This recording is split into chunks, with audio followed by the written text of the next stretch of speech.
estudios sistemáticos de la historia económica, aprendió idiomas y comenzó a redactar las notas de lo que sería su mayor obra, Contribución a la crítica de la economía política. Fue publicada en 1859 y resultó bien recibida. La contribución a la crítica de la economía política es el antecedente del Capital, donde habla del dinero, el papel del dinero, de la metamorfosis de la mercancía, de que producción, circulación, distribución y consumo son un mismo proceso, que no están separados, cosa que después va a desarrollar el Capital. Eso y los grundrises. Los grundrises son elementos borradores, digamos, que creo que son dos tomos, en donde ahí esboza los apuntes que después dan vida al Capital, digamos. Desde 1864, Marx fue elegido para integrar el Consejo General de la Asociación Internacional de los Trabajadores, o, como luego se la llamó, la Primera Internacional.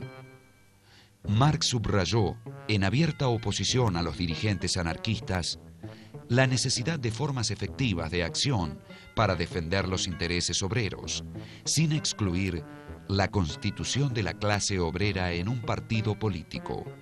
Marx tenía la teoría del Frente Único. Siempre fue un hombre justamente que tenía propensión a unificar al proletariado y a debatir en el seno del proletariado las diferencias, digamos. Pero en el seno del proletariado contra la patronal.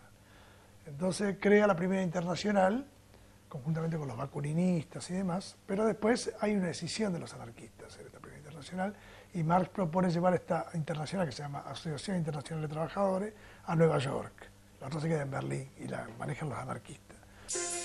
La continuación de la contribución a la crítica de la economía política apareció en alemán en 1867 bajo el título El Capital, Crítica de la Economía Política, libro 1. En el campo social, precisamente lo que se ve es que hay un conjunto de clases, que están en constante lucha.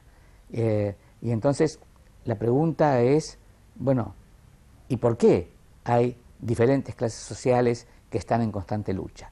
La respuesta que va a intentar dar Marx va a ser una resolución del tema o del problema en el campo económico. No haciendo un reduccionismo a lo económico, en el que todo tenía que quedarse en lo económico. La idea de Marx es llegar a lo económico, resolver el problema en el campo económico y luego volver con el problema resuelto a cada uno de los otros ámbitos, al social, al político y más difícilmente al religioso. Aquí estamos hablando de una obra central como es El Capital. Según Marx, la riqueza no es producida por el capital, sino por el trabajo humano.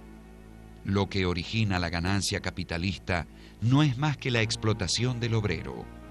Allí donde los economistas clásicos veían relaciones entre mercancías, Marx descubrió relaciones sociales.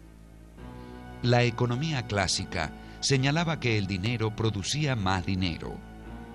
Este agregado de valor es lo que se llamaba plusvalía. La plusvalía es la cantidad de trabajo no retribuido.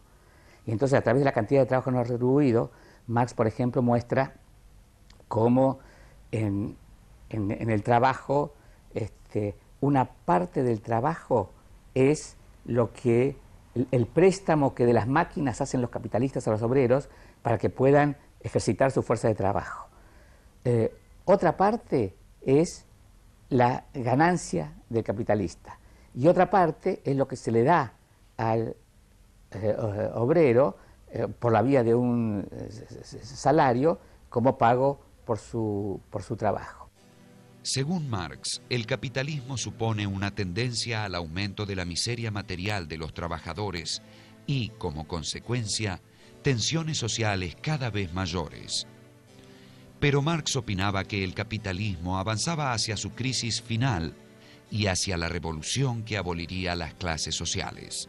Marx justamente dice que la propiedad privada es la que produce la alienación, la enajenación del trabajador. Entonces él dice que la única forma de salir de la alienación y de la enajenación es que el trabajador deje de ser un proletario. ¿Qué significa ser un proletario? Tener que vender tu fuerza de trabajo en el mercado, vender tu fuerza de trabajo en el mercado por un salario. A partir de 1869, Engels pudo asegurar a Marx una renta anual fija para que pudiera despreocuparse del dinero. No obstante, su pésima salud y las muertes de su esposa y su hija mayor oscurecieron sus últimos años. Falleció en Londres el 14 de marzo de 1883, víctima de un absceso pulmonar. Ya había terminado los 2 volúmenes siguientes de El Capital. Sería luego Engels quien los revisaría y publicaría. Y el capitalismo y Marx son inescindibles, no se los puede separar porque en el fondo sería una injusticia con el propio pensamiento de Marx, que hay un intento de situar lo concreto. Si la materia es lo concreto y lo concreto vive de su contradicción interna. Considerando esto, se puede decir que el legado de Marx está vivo en todo pensamiento que al mismo tiempo que ejecuta sus movimientos hacia la materia de la historia, trata de pensar sobre sí mismo, o sea, qué hizo cuando se lanzó a comprender el mundo. Por eso, en ese sentido, Marx es uno de los grandes filósofos del siglo XIX.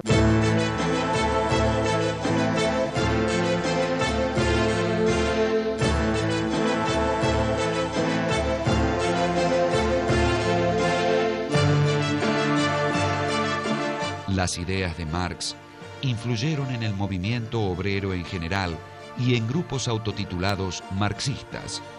Pero también el capitalismo y sus teóricos tomaron nota de sus observaciones y realizaron cambios estructurales que sin él hubieran sido improbables.